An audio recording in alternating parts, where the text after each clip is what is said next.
بسم اللہ الرحمن الرحیم۔ ایک نبی ایسے بھی تاریخ کے اندر گزرے ہیں کہ جن کی وائف اور ان کا بیٹا ایک بہت بڑے طوفان کے اندر ہلاک ہو گئے اور ڈوب گئے، اور وہ نبی ہیں حضرت نوح علیہ السلام۔ تو آج ہم مختصر طور پر جاننے کی کوشش کریں گے کہ حضرت نوح علیہ السلام کون تھے، اور جو طوفان آیا تھا وہ کس طریقے سے آیا تھا، اور پھر جس کشتی کے اندر وہ سوار ہوئے تھے وہ کشتی کتنی بڑی تھی، اور وہ کشتی بعد میں کس جگہ جا کر رکی ہے۔ حضرت نوح علیہ السلام حضرت آدم علیہ السلام کے بعد میں سب سے پہلے ایک ایسے نبی ہیں کہ جو ساتھ میں نبی بھی تھے اور رسول بھی تھے۔ یہاں رک کر سمجھے کہ نبی کس کو کہتے ہیں اور رسول کس کو کہتے ہیں۔ تو یاد رکھیں، رسول کہتے ہیں کہ جس نبی کو کوئی مستقل شریعت یا کوئی مستقل کتاب ہدایت، یعنی لوگوں کی ہدایت کے لیے کوئی کتاب اللہ تعالیٰ نے عطا فرمائی ہو، تو اس نبی کو نبی بھی کہتے ہیں اور رسول بھی کہتے ہیں۔ اور نبی کہتے ہیں اس نبی کو جس کو نہ کوئی شریعت عطا فرمائی گئی ہو، نہ کوئی مستقل کتاب ہدایت کے لیے دی گئی ہو، بلکہ وہ اپنے سے پہلے جو انبیاء کرام گزرے ہیں انہی کی شریعت کو لوگوں میں عام کرنے کے لیے اللہ تعالیٰ نے دنیا کے اندر بھیجا ہو، تو اس کو نبی کہتے ہیں۔ حضرت ادریس علیہ السلام کی تیسری پشت یعنی تیسری پیڑھی میں جا کر حضرت نوح علیہ السلام کا ذکر ملتا ہے۔ یہ حضرت نوح علیہ السلام اور حضرت آدم علیہ السلام کے درمیان تقریباً 1026 سال کا گیپ ہے، یعنی اتنا لمبا زمانہ ان دونوں کے درمیان ہے۔ حضرت نوح علیہ السلام کا ذکر قرآن مقدس میں تقریباً 28 سورتوں کے اندر 41 مرتبہ آیا ہے۔ حضرت آدم علیہ السلام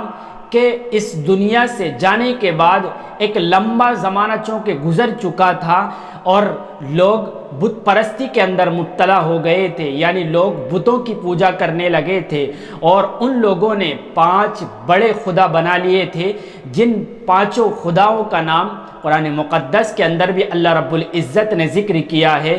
ود، سوا، یغوث، یعوق اور نصر وغیرہ، یہ ان کے 5 بڑے خدا تھے جن کی وہ عبادت کیا کرتے تھے۔ تو جب حد سے زیادہ لوگ بت پرستی کے اندر مبتلا ہوئے تو اللہ رب العزت نے حضرت نوح علیہ السلام کو نبی اور رسول بنا کر لوگوں کی ہدایت کے لیے بھیجا۔ حضرت نوح علیہ السلام نے لوگوں کو دین کی طرف بلایا اور ایک اللہ تعالیٰ کی عبادت کرنے کی ان کو دعوت دی، لیکن قوم نہیں مانی، بلکہ اللہ رب العزت کے اس بھیجے ہوئے نبی اور رسول کو جھٹلانے لگے اور ان کی نافرمانیاں کرنے لگے۔ حضرت نوح علیہ السلام جس قوم کو دین کی دعوت دیتے وہ ان کو جان سے مارنے کی دھمکی دینے لگی، اور آخر میں یہ کہنے لگی کہ یہ حضرت نوح علیہ السلام نہ تو دولت اور مقام اور مرتبے میں ہم سے بڑے ہوئے ہیں، نہ کوئی ان کا کوئی معاشرے کے اندر مقام ہے، ہم ان کی اتباع اور ان کی بات کیسے مان لیں۔ دوسری بات یہ کہ جو لوگ ان کے ساتھ لگے ہوئے ہیں، یعنی جو ان کے پاس رہتے ہیں، آسان لفظوں میں یہ ہے، یعنی وہ لوگ جو حضرت نوح علیہ السلام پر ایمان لے آئے تھے، ان کے بارے میں بھی لوگوں نے یہ کہنا شروع کر دیا کہ یہ کمزور اور غریب سے لوگ ہیں جو آپ پر ایمان لائے ہیں، لہذا اگر تم ان کو ہٹا دو اپنے پاس سے تو ہم آپ پر ایمان لے آئیں۔ حضرت نوح علیہ السلام نے کہا کہ یہ سچے اور مخلص لوگ ہیں، اگر میں ان کو اپنے پاس سے دور کروں گا تو یقیناً اللہ رب العزت کا عذاب مجھے بھی اپنی پکڑ میں لے لے گا، لہذا میں ان کو اپنے آپ سے دور نہیں کر سکتا۔ اس کے بعد لوگوں نے حضرت نوح علیہ السلام کو ان کے شہر سے نکالنے کی دھمکی دی۔ لوگوں میں یہ اعلان کر دیا کہ کوئی بھی ان کی بات نہ سنے، بلکہ جب یہ تمہارے پاس کوئی اپنی بات بیان کرے تو اپنی کانوں کے اندر انگلیاں ڈال لیا کریں اور منہ پر کپڑا ڈال کر ان کے سامنے سے گزر جایا کریں۔ حضرت نوح علیہ السلام جب لوگوں کو بہت لمبے زمانے تک سمجھاتے رہے، روایات کے اندر یہ بیان کیا جاتا ہے کہ تقریباً 950 سال حضرت نوح علیہ السلام قوم کو سمجھاتے رہے، لیکن مشکل سے 40 سے 80 مرد اور عورت ایمان لائے۔